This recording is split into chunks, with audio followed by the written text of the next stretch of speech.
This video is not only for people who are traumatized, it's generally for people who want to become more self-aware. It helps you to process trauma, to move forward. It helps you to see experiences that actually right now controlling my brain, or controlling the way I feel and controlling as an outcome the way I behave. Great tool of processing trauma, and I really can see why every therapist recommended me exercises like that.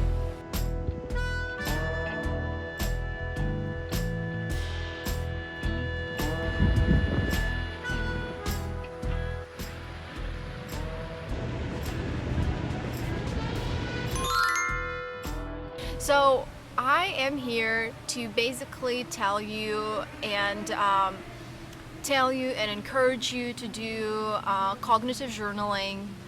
And even though the following questions that I'm going to give you today that I answered before together with my sister actually, and we examined them, these following questions, they are more on self-awareness and more narrative based rather than traditional cognitive exercises. They help you to surface your deep values, deep beliefs, recognize emotional patterns, which is like very, very important in a cognitive insight. Some questions are really, really hard to answer, but at the same time, as I said, they're so insightful and really help me to realize even more about myself, about my beliefs, about what I want long term. For those who doesn't know, cognitive journaling is basically a structured journaling that helps you to observe, recognize your thoughts, recognize patterns of your thoughts, and basically change them. This is the goal of the cognitive therapy. And when you learn this skill, and when you do repeatedly many different exercises, I mean, there's kind of like few that I met with the different therapists. It's really just independent tool. I don't need to be in therapy. You can use it just an independent tool every day, once a week, just to help yourself with your inner negative thoughts, negative beliefs, with the pattern, with the inner critic that putting you down. I would say for me, for last 10 years that I've been doing things, I would say last 2 years, I'm repeatedly, it's like my habit. I cannot live without it, brushing my teeth or making a bed. I journal pretty often. Sometimes it could be a week when I do it almost every day. Sometimes it's once a week. But I started to do for the first time those exercises and being in a cognitive therapy, I would say 10 years ago, maybe even more, to get more self-aware and most importantly, regulate my emotions. Because I feel many people have a problem of regulating your emotions, but regulating your emotions always starts from the regulating your thoughts. These things is connected. Some people can, doubt it, not doubt it, but some people can say no, my thoughts coming from my emotions or opposite. And I would say I don't have the right answer, because I do feel, despite what scientists say, psychologists, therapists say, I do feel different sometimes too. I feel sometimes my feelings come from my thoughts, or sometimes I think I got the feeling first, and after I got a thought through this feeling. But the most importantly, when you're recognizing something, when it's on a conscious level of your awareness, it's much easier to manage, rather than just a reaction or just a random thoughts that you're going over and over without even observing them, recognizing them. Okay, this slide is a little bit intense, but I really wanted, that you could see my face too, but now I feel like I cannot see.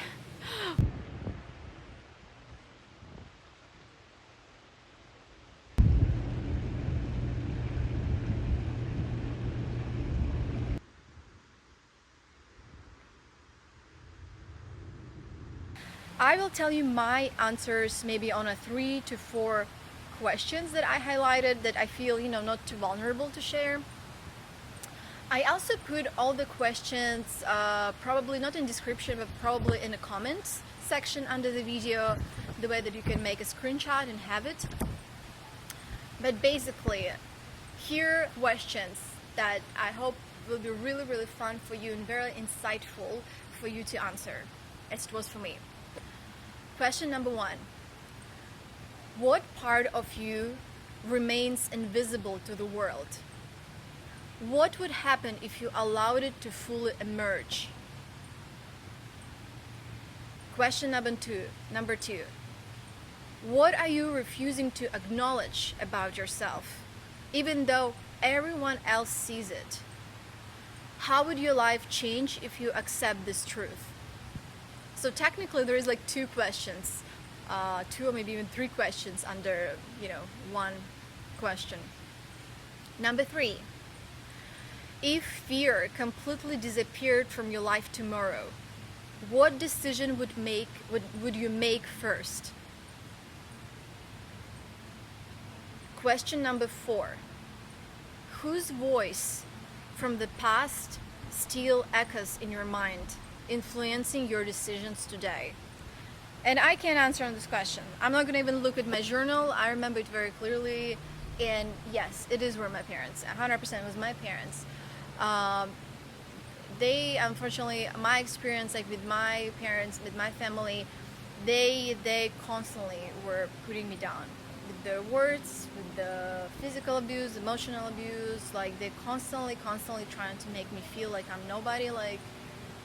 Yeah, but I wouldn't say from them, for example, I hear voices in my head, like literally thoughts, like how they saying something to me. Sometimes it happens, but I'm more often catching myself feeling the way that they made me feel. And I feel that the most traumatic experiences, this is how it works. I know how people say you don't really memorize like what person said, especially most of the times, right? Most of the times, but you clearly memorize how they made you feel. And also, I had a English teacher in a middle school, and it was my 3rd English teacher in that particular school. And I have to say, in 7th, 8th grade, I had amazing teachers, English teachers. They were really nice people.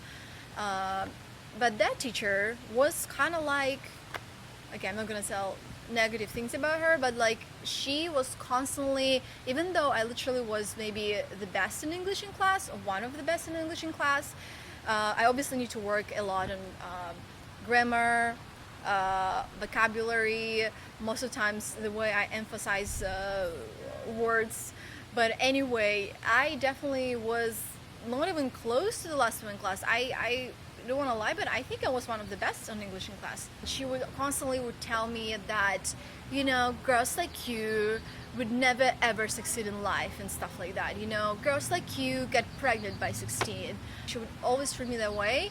And it's interesting because I couldn't even realize at the time why would she say that. I literally never really say anything to her most of the times. And now I'm realizing that sometimes from her, it's not the way she made me feel, because I didn't really feel anything much, at least, but it more the way her words sometimes, where I feel vulnerable, where I feel kind of ashamed or feel insecure, I could remember her words for some reason.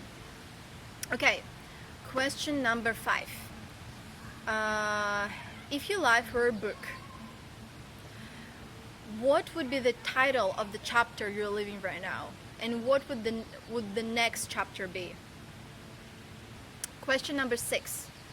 What 3 words would you want people to say at your anniversary celebration 10 years from now? Question number 7. If you had to live the rest of your life guided by just one value, which would you choose and why? And I think I'm gonna share with you my answer on this one. This is question number 7. Let me check what I answered on this one.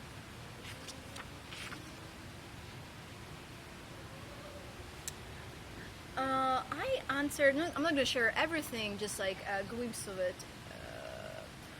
If I would choose the only one value I would live, I would say it's prudence for me, because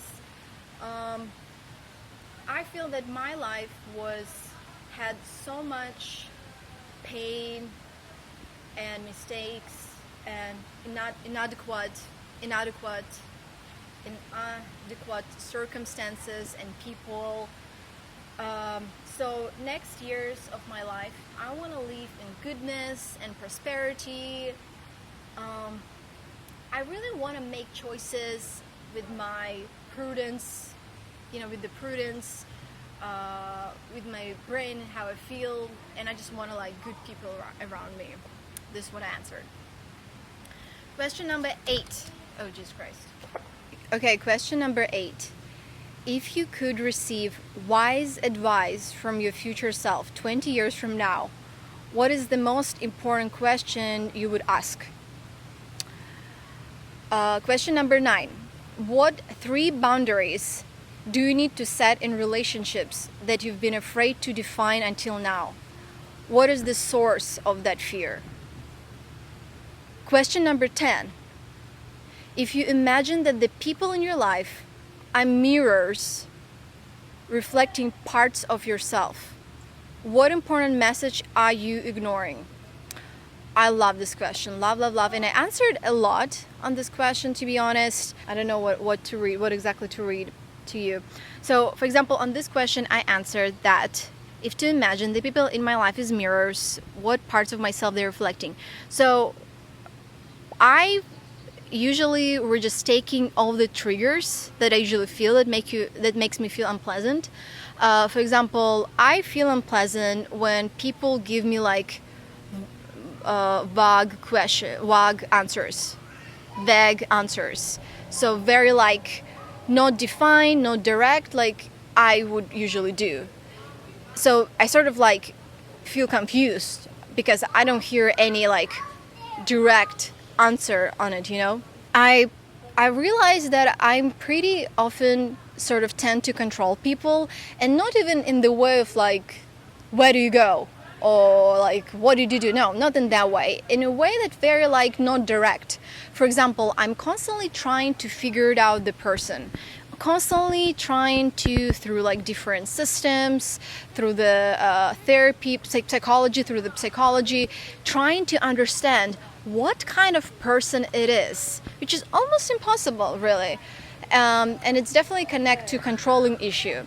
So through this, even 2 things where I realized how I was unconsciously trying to, not directly, but trying to control others through my own perception of them, or constantly trying to figuring out who are they and make assumptions like, oh, you're not this type of person, like, or she or he probably not this type of person.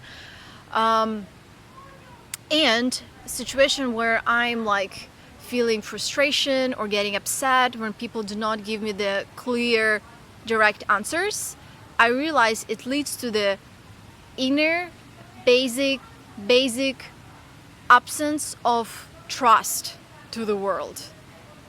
So this is not very normal, and I know that I need to work on that, and I'm actually planning to go to therapy again to work on this, because it doesn't mean that you have to be some sort of fool who trusting everybody with your most secret information or most secret feelings, like me right now. But anyway, it's kind of like I feel people who have this basic sort of trust inside of them to the world. They also have this inner trust to themselves. Like they sort of trusting to their beliefs and to their actions, and definitely have probably less decision paralyzes, because they do not have as much self-doubts, like maybe a person like me who does not have this like core insight trust to people and to the world. Anyway, let's move on. Question number 11. Okay, there's some Chinese here. I'm sorry. I actually used to study Chinese Mandarin when I was from 8 till 10. from years old, from 8 till 10 years old, maybe 11 even, or from 7 to, no, from 8 till 11 years old. I think I used to study Chinese Mandarin, and I don't really remember anything anymore. Yeah, because I didn't practice and didn't live, in this culture. I just remember yi, sign, si, wu, lu, zio, pa, zio, chi. Anyway, question number 11. What part of your identity is just a familiar role rather than a true expression of who you are? What would happen if you let go of that role? It was really hard for me to answer on this one. Question number 12. What belief about yourself have you accepted as a fact, even though it's just an interpretation? How would your self-perception change if you let go of that belief? And question number 13 for today. If you could change one deep-seated pattern that governs your life, which one would you choose and how would it affect your future? Okay, this is it for today. Thank you so much for staying through my yapping. And I really do hope that you're going to use those questions, and I really do hope that it's going to help you to, just like improve your relationship with yourself and automatically improve relationships with the world. I think that it's better to use this question like once a month, or maybe at least like once a half of the year, once a year. I answered those questions like a month ago. So I think next time, actually maybe do even in a few months, because I feel I definitely gonna change a little bit, and also planning to go to the therapy in summer. So yeah, I'll try to do every 3 months. As I said, it's not the cognitive journaling usual exercises itself, but it could be cool, really good, deep, meaningful addition to your cognitive journaling, or addition to a usual journaling routine where you wake up in the morning, you're like trying to answer this 5 standard questions like what I'm planning to do today, what I'm grateful for, affirmations and stuff like that. It's just like a little bit more deeper. Yeah, maybe like once a year, once a month, depends from how you feel, how much you need. But yeah, thank you for being with me, and I'll see you in the next one.